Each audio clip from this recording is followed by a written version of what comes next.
If you ever find yourself falling into a volcano, there are a couple of things you should know. First off, when you reach the bottom, the magma is not going to swallow you up as it does in the movies. In fact, the odds of your body even making it to the end of the fall are pretty low.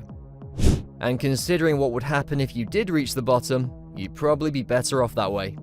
What would you feel as you fell into the core? And how was one man able to survive this ordeal? All it takes is one glimpse at a volcano to tell you that it's something you should probably avoid. The bright magma that spews from its core can reach temperatures of up to 1,000 degrees, hot enough to completely incinerate a human body. And things aren't much better on the outside, as the rim of the volcano is filled with enough toxic gases to kill anyone who gets close to it.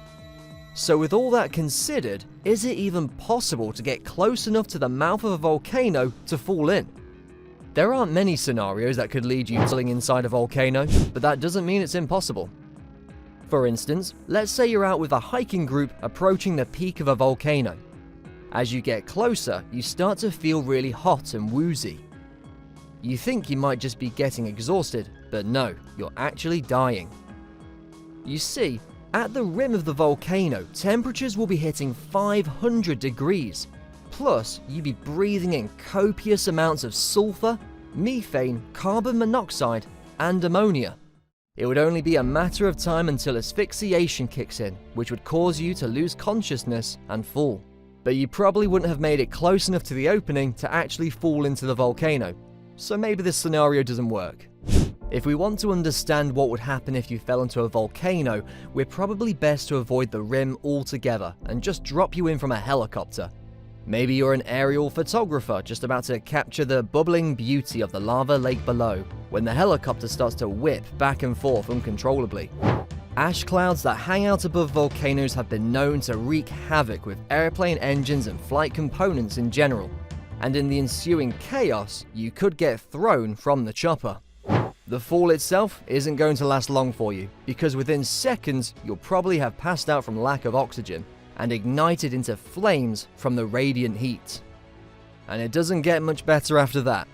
Magma can be thousands to millions of times more viscous than water, which means when your body makes contact with it, you're going to hit hard. Like hard enough to break most of the bones in your body. Flaming skin, seared lungs, broken bones, and now you're stuck on the surface, since it is generally agreed lava and magma don't let people sink, at least not more than a few centimeters. Oh, and did we mention that you'd ignite into a ball of flames when you hit the surface? In the blink of an eye, it would be just your bones and ashes on top of the lava, and your bones won't stick around for long. So if you fell into a volcano, it's likely that the only way you're getting out is in an urn. But surprisingly enough, there have been some survivors. In 2007, a Maasai porter fell into a volcano but managed to pull himself out, despite suffering severe burns to one arm and both his legs. The main reason for his being able to make it out alive is because the lava he fell into was nitrocarbonatite lava, which is only half as hot as most other lavas. In general though, it's a good idea to avoid volcanoes altogether. Sure, it would take a very specific set of circumstances for anyone to fall inside one, but there are plenty of other threats that could kill you before that happened.